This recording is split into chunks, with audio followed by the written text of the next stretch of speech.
Dito sa aming probinsya ay marami kang makikitang magagandang tanawin. Gaya nito, sa gilid lang ng kalsada ay matatanaw mo ang napakataas at napakagandang waterfalls. Yan ang tinatawag naming Huarasiwis Falls. Katatapos lang ng bagyo, masarap ngayon maligo sa ilog. Dahil panigurado, ang tubig ngayon ay malamig at malinis.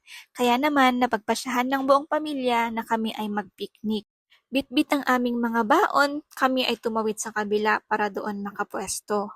Dahil nga katatapos lang ng bagyo ay medyo malakas ang agos ng tubig. Kaya naman dahan-dahan lang sa pagtawid, tsinelas mo'y bitbitin na rin baka tangayin ng tubig.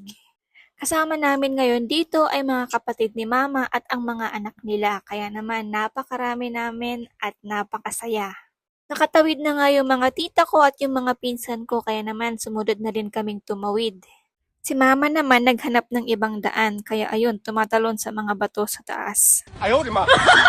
Yung mga pinsan ko nagpahinga lang ng konti at naligo na sila.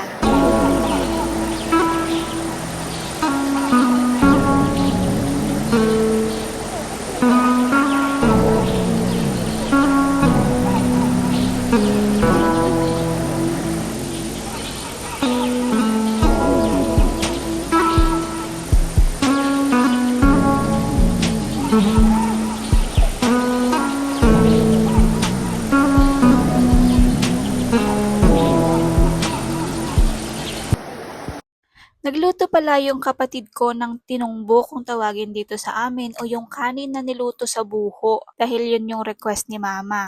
Pagkatapos niyang magluto ay kumain na din kami. At ito nga yung mga baon namin, may adobong baboy, tinolang native na manok, labong na may saluyot, adobong pusit, at may macaroni, may cake. Pagkatapos naming kumain ay tuloy lang sa pagligo at kwentuhan.